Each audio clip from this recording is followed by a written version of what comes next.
This is Daily Blast Live. We're talking about what you're talking about. Thrown under the bus. No.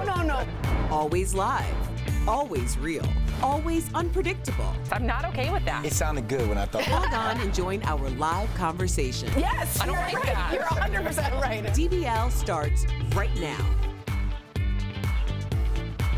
3, 2. Welcome to DBL. It is Thursday, August 29th. I'm here with Stephanie, Tori, Brandon. I am Sam. Let's get right to it. A woman claims her calls for help were ignored, forcing her to give birth alone in a jail cell. And a warning to our viewers, the video of the incident is graphic. It shows the moment the woman gives birth. She's suing the city of Denver and the Denver Health Medical Center, saying they made her labor alone for hours and ultimately give birth alone in a dirty jail cell without any medical care. Video also shows the moments after she gave birth when a male nurse enters the cell. He had reportedly been watching from outside. According to the sheriff's department, care and well-being of their inmates is a top priority.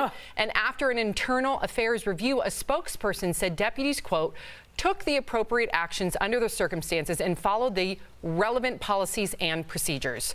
So first of all, according to this young woman, young mom, she went into labor at 5 a.m.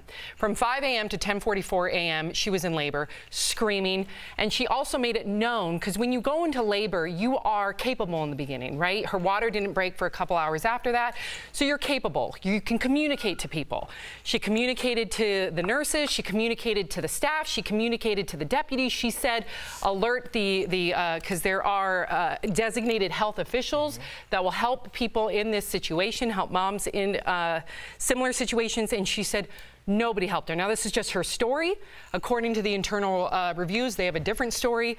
But even if she didn't alert people, you know when a woman is in labor.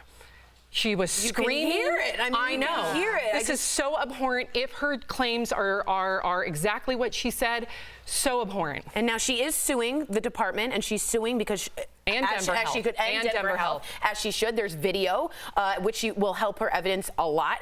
We used to have people handcuffs when they gave birth, jail inmates, and that was considered unconstitutional. This, to me, is cruel and unusual. We don't treat our inmates like that. That's what separates us from third world countries and from other dictatorships. This is absurd. This is absolutely disgusting. Physically sick. Right. Think of it. First of all, the infection. Yeah. It's in a dirty jail cell.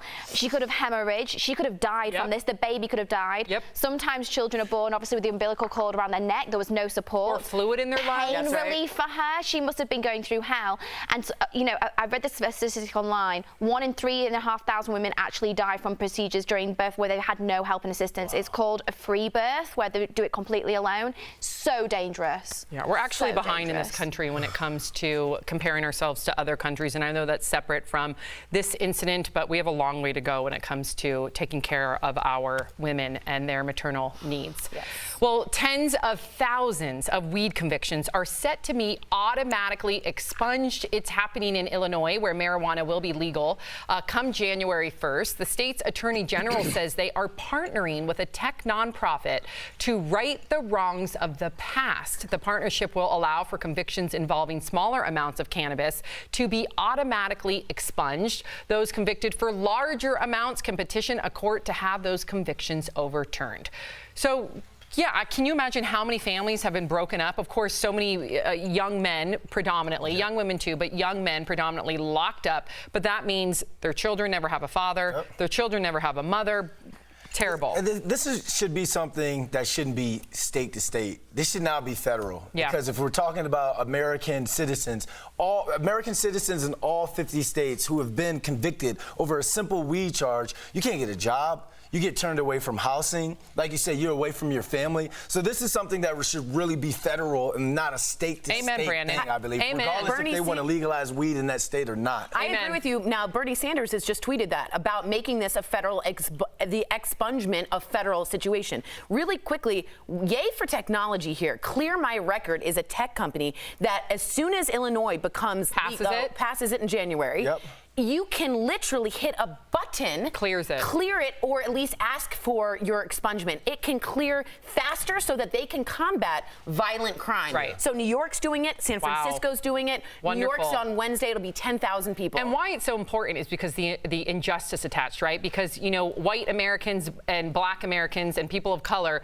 all use marijuana at the same rate. Yep. But disproportionately, it's outrageous. Communities of color and communities of lower income are policed more for marijuana convictions. So that's where the injustice really becomes enslavement to a degree. Criminalized, Yeah, 100%. Well, chime in, DBL Nation. We want to hear from you as well. We have some spectacular video just into the studio showing an Italian volcano exploding as locals run for cover. The eruption took place on the small island of Stromboli, which sent a gigantic plume of smoke billowing into the sky. Another video captured a boat's narrow escape from a fast-moving mixture of gas, rock, and volcanic ash. That is known as pyroclastic flow. Brandon, I would honestly think this is the end of the world. I can't imagine a tourist seeing that in front of them. I thought it was like Mission Impossible, like 6. It looks like a scene out of some sort of movie or something. But this is the second time in 2 months that this volcano has erupted. And they said that the one Wednesday, or the one prior in July, killed a hiker and sent tourists jumping into the sea for their safety. Yeah, so we didn't get that video. But now, Stephanie has experienced natural disasters in other countries as a tourist. I know you were working at the time, but what did that feel like? Because you're not in your home, you're not connected to your family. How did you handle that? Well, I've never been near a volcano, but I've been in natural disasters. And you've just got to be you've just got to be prepared, be smart, be safe, look for nearest exits, where is safe for you to be. But in this situation, this is actually the islanders that live here. There's 400 to 500 people that live on this island. It's known as a lighthouse of the Mediterranean because it does frequently erupt. So it's a live volcano and it always has tremors. So I think the people on the island that live there are very aware of that, but you just got to be obviously very cautious. I mean, I think they're brave to live there, right? Yes, imagine 100%. How brave you must Taking be. that off the bucket list? I don't know. If I go with Stephanie, then I'm in. There's something about Oh gosh, her I don't know about a volcano. I just trust in her. I don't know how much help I'd be there. I would trust you as well. Well, Betty White is ready for some football. She's part of a brand new promo celebrating the NFL's 100th season. Although she's not quite as old as the league, she's still a big fan at the age of 97. Check it out. You know, that's the thing about kicking off the NFL's 100th season. I don't think there's anybody out there who can possibly put that into words. I can. Betty White? Well, B-Dog's talking now. 100 years of NFL history. The Packers and the Bears. There's only one thing more badass than this year's kickoff. And you're looking at her. And the Bears will kick off the milestone season on Sunday, September 5th. Meantime, an openly gay former NFL player is speaking out. He says there are more gay and bisexual NFL players in the league than we realize. Ryan O'Callahan played for the New England Patriots and Kansas City Chiefs in the 2000s. He came out as gay in 2017. Ryan says he's been approached by gay NFL players after coming out. They tell him they stay closeted for fear of backlash or losing sponsorship. We're lucky enough to have a former NFL football player with us, Brandon. Did you see this? Did you see a lot of your fellow players fearful to come out? I mean, did people even come out? I mean, you don't even talk about it. You don't. It's like an unwritten rule in the locker room. And remember, I played with Michael Sam in Canada for about a week or two before I retired. I'm just thinking about this. Remember when he was drafted in 2014? I think it was just too premature for America or Americans to see a gay person play football. And that's I too look bad. because look, if you look in 2013, the year before, the NBA had just banned homophobic slurs with that campaign with Kobe Bryant. So this is still fresh. It's still new. If it's going to be, it can be someone right now come out, but it has to be someone who has a body of work behind That's them. what I was going to ask you. If you're going to be the Jackie Robinson or something. Do you have to be the best? You have to be the best. Yeah, that's what I was wondering. And I'm not saying it like you have to, but in order for people to be like, well, take you seriously, he's this. That's he's terrible, gay, though, but because he can catch that football. I know, but shouldn't it be enough? First of all, you're the only person that played and understands that locker room, so thank you for your insight. However, shouldn't it be enough to say, I made it to the NFL and I'm gay, look at me? Why isn't that enough? I think now players would look past it if you can ball. If you can I play, kind of agree if with you're that. better than me, Too what am I going bad. to say to you? Okay. You know, Yeah. in that, but It proves a point. just- Do you yes. hope to see more progress in the NFL? If you can play, you can play. I want to see Carly Lloyd play for an NFL team. I want to see women in the NFL. If you can play, Got it. you can play. Got it. That's where we are these days. Thank you. Oscar-winning actor Matthew McConaughey has a new title. He's now a professor at the University of Texas in Austin, which is his alma mater. He's teaching a script-to-screen film production class. The university posted this picture welcoming Matthew as a member of their world-class faculty. Stephanie, would you die? Would you take this class? I lectured at, I actually am a professor at the University of Central Lancashire. There's something. Okay, first of all, we get anecdotes from Stephanie all the time. It's really, I know Like it's she a rides a bike, she can scuba dive, she's a professor. Like this girl, I swear, is a Secret Service agent, and we don't even know it. Are you a Secret Service agent? No. Would you have to kill me? Okay, got it. But honestly, it's the most rewarding and fulfilling experience that I've ever had. What about putting together lesson plans? Is it overwhelming? It's tough, but there are like strict guidelines in place. And well, with my course, I did fashion and brand promotion with marketing and journalism. Wow. So I went through multiple of different genres within the media and teaching students how to work in television, how to edit. I used to teach color grading. I used to teach how to write for magazines. Amazing. But it was so rewarding. You loved it. Oh, it was the best experience. Do you think you'll end up doing that again? So for me, I actually got asked to teach shortly after leaving university, and I didn't feel as though I had enough life experience, so I said no. And I went back about 8 years later, and that's when I taught my old previous course. And I felt again as though I feel I need to learn more about my industry too. Until you So go back. maybe She'll when go I'm back. better. Watch her I'd get take your tenure class. one day. Yeah, Just right? watch. So fun. Her name's on a library. Watch. The right crap. I'm not going to be surprised. That's why I want her to come to a volcano with me. For some reason, I guarantee you she's an expert at that too. No. DBL is Are you? live. Coming up, Brandon goes one-on-one with T versus Homicide. TV's Homicide Hunter, Joe Kenda. You don't want to miss his encounter with one of America's most notorious serial killers. And you, the viewer, are our fifth host. A revealing new survey shows only 16% of couples recover from cheating. So would you be able to work it out? Your comments next.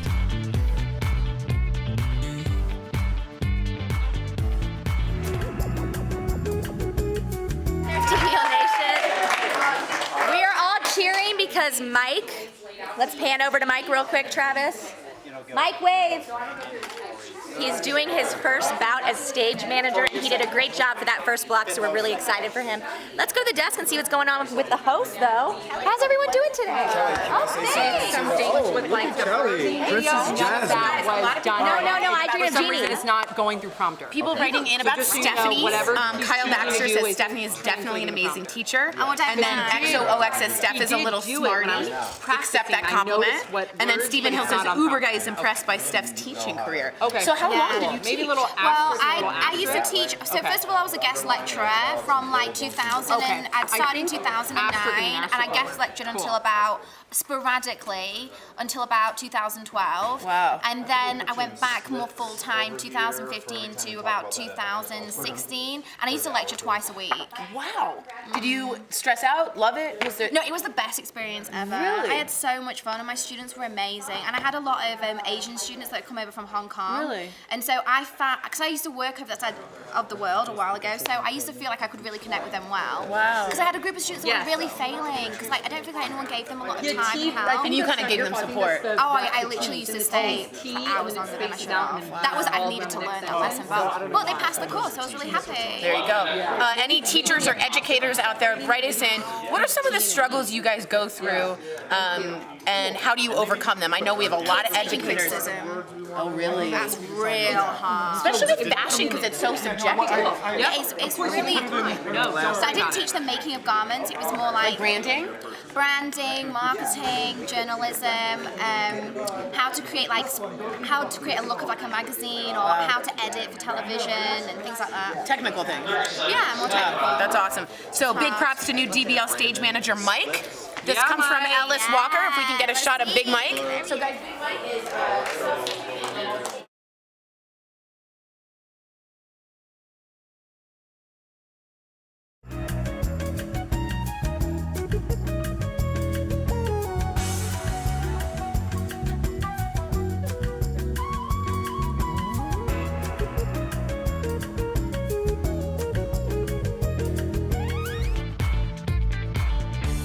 Welcome back to DBL. It's time for Fifth Host. When we talk about what you're talking about, every relationship has its ups and downs, but when it comes to cheating, that's where some of us draw the line. We've all heard the line, once a cheater, always a cheater, but assumptions like this ignore all the hard factors to consider if your partner has been unfaithful. A new study revealed that about 16% of couples who experienced cheating were able to work it out. So DBL Nation, could you forgive your partner if they cheated? Uh-oh. Yikes, Let's get right to these yikes. comments. Brad from Facebook says, I chose my partner and he chose me. Our golden expectation is not to cheat, but we chose each other, flaws and all. We know it's real love at the end of the day. Well, congratulations to you and your partner, Brad. As a person who doesn't cheat, has never cheated while being in a committed relationship, I think that if I was cheated on, I would not take that person back. I hear you. Molly from Facebook says, agrees with you. Oh, heck no. My man can't go messing around on me. I could never forgive him. Molly, thanks for writing in. Yeah, I've been cheated on a lot, and I've never cheated on anyone, and I know the pain that goes into it. I can't. And it never occurs to me to do that. Like, I don't have that mentality. However, if it does happen, I just think the only possible route out is a deep dive into couples therapy in which someone you both trust. Tackle it and then give it 6 months and then see. But I'm with you, Brandon. It's hard to recover. Yeah, wow. Yeah. Bob from Facebook says, I don't even know how to answer this question. Just don't date someone who's going to cheat. I know my man isn't a cheater. I think that's all really easy for us to say, that the person that we're with would never do anything like this. I was with someone for 10 years and I never thought that that person would cheat on me. And I always had the attitude of, if I ever was to be cheated on, I would be out that door as fast as you can imagine. And you know what? I didn't. I stayed for another maybe 4 or 5 years. Yeah, and I think it's because when that actually happens, the reality is that you're losing your best friend, you're losing your partner, you're losing someone you've built a life with. And you know what? I think we're all human. We all make mistakes. I don't condone cheating, but I think once could possibly be a mistake. If it's an affair, something that's gone on more than once, that's a very different story. So case by case. It depends. Got it's very hard. Shannon from Facebook says, I'm glad I forgave my husband for cheating. Back when we were dating, it took some time to heal, and from this, we learned how to have hard conversations. Now, nothing can tear our family apart. Thank you for writing in, Shannon, because the truth of the matter is I've never cheated on someone, and I've never been cheated on. Thank God. You know, knock on wood. Boom, boom, boom. And I have a great relationship with my husband. And I've always been in the same alignment with you, Stephanie, where I thought if someone cheats on me, I'm out the door. But I got to be honest, I've got a kid. I think case by case basis. Yeah, Marie from Facebook says, my version of an open relationship is being open to forgiveness. Forgiving your partner or forgiving yourself if it continues to be a problem. We have different definitions of an open relationship. But I mean, that's part of it because certain people, you go through different humps when it comes to relationships and all. And it's to each his own. Yeah. So I just look at it as a situation where I've had my heart disappointed, not broken, and I know what that made me feel like. So if I ever got my heart broken, it's horrible. Yeah, it's hard to piece it together. How many sick days do I have? Right, I know. Awful. I know. Yeah. Yep. Awful. Well, we have a lot of empathy, that's for sure.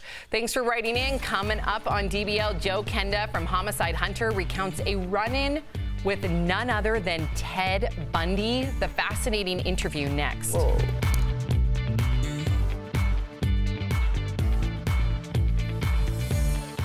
Are you?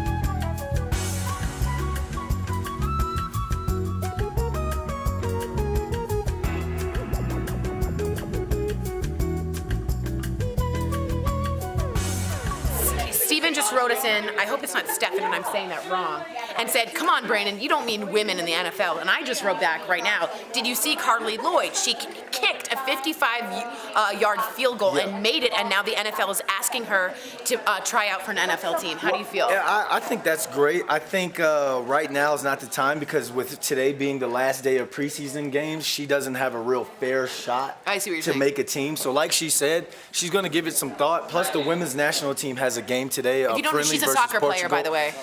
She said that she's going to give it some thought and she wants to train. You know, to be able to come next season, 2020, be able to come in where you can open the roster up to 90 people and then have an actual shot to compete with someone to make a team. So I think that's unbelievable. And Stefan, my little sister, plays women's professional football. And although she may not be Cam Newton, she may not be Deion Sanders, My sister's good. Yeah. She can play. So when it comes to me saying women in the NFL, I understand what the NFL is in terms of an athletic standpoint, how there's guys that are 6'7", 340 that can run like no one's business. So I understand how physically it can it's be going to seeming take, overwhelming. it can be overwhelming for your everyday woman. But in terms of kicker, punter, something like that. Hey, why not? She can boot 55-yarders. Dude, watch the video. It's so good.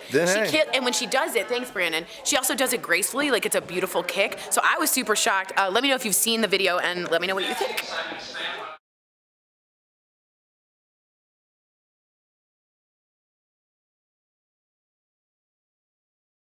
831.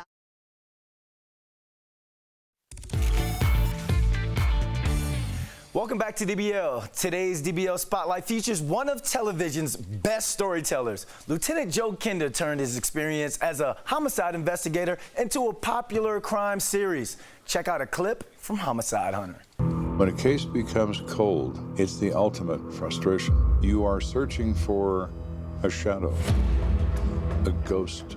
But do we surrender?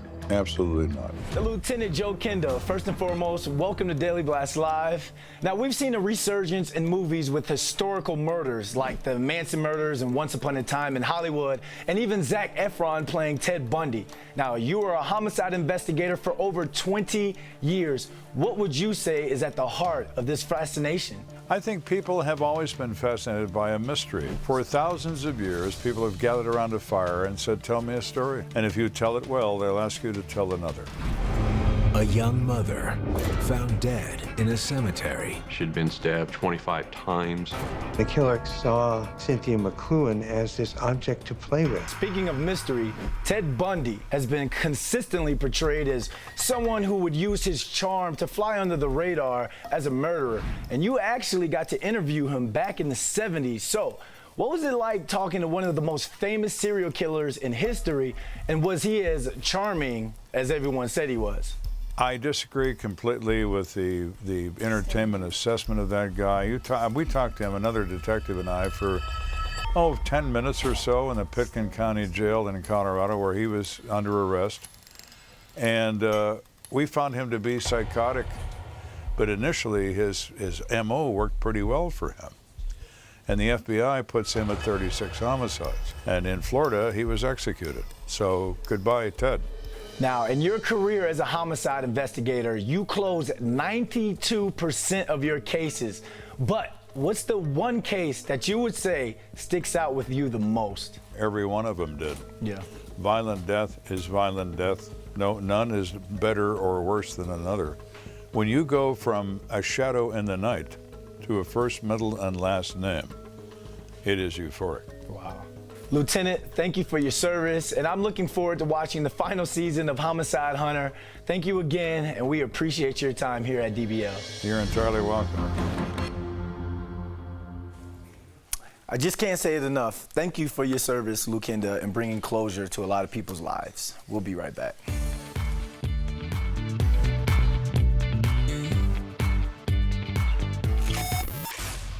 Hey, welcome back, Beauty Blast.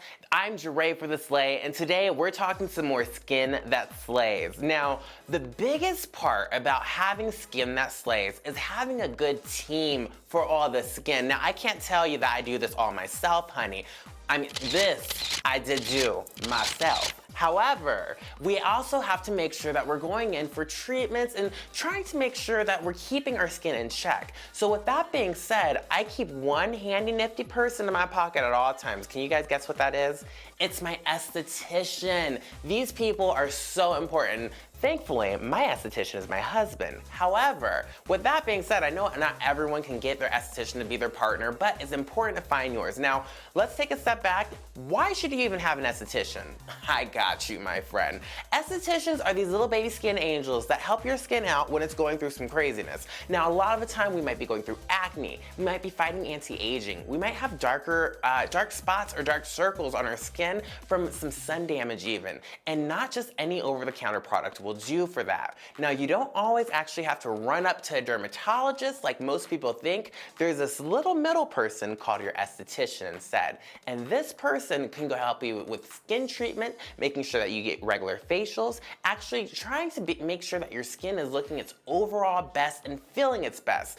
I like to think of my esthetician as my skin therapist. This is the best way to make sure that my skin is staying in check at all times and is looking right for the camera. But it doesn't always have to be for the camera, guys. It can just be to make sure that your skin looks and feels its best. Now, what else can an esthetician do? Estheticians can do facials, they can do chemical peels, they can do microdermabrasions, they can wax, they can actually do body massages, only on the upper body and not going past the décolletage. So sorry.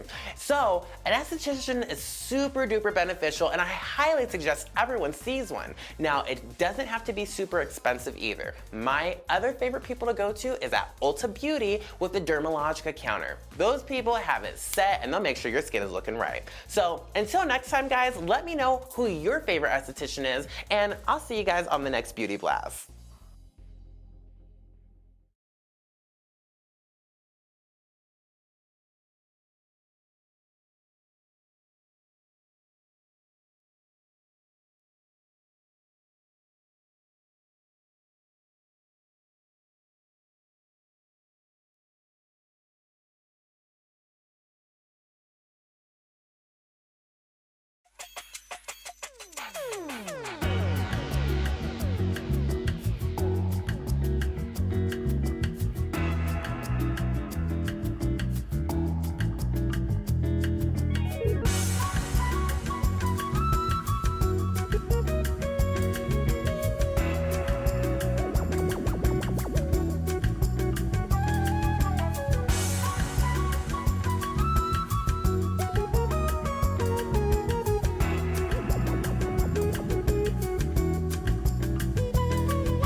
Welcome back to DBL. We love sharing your comments. What do we have, Tori? All right. Well, Darlene Grant wrote us on Facebook. It's difficult. Trust has been broke. And that is trust when it's broken. It is so hard to get back. So, Darlene, thanks for writing in. Betty White, Kyle Baxter says Betty White still got it in her late 90s. She's an icon. In fact, she's older than sliced bread. Whoa. Sliced bread was invented in 1928. She was born in 1922. Wow. I like that. So much Can you imagine that? And finally, Ellis Walker says, big props to the new DBL stage manager, Mike. Yeah, Mike. Nice little shot for Mike.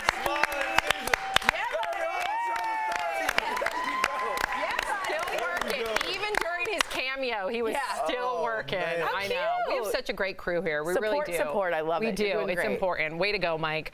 All right. Well, we will see you same time, same place tomorrow. Have a great Thursday, everybody. We're almost there. We see you weekend. We see you. Bye, guys. Bye, guys. Yay, Mom.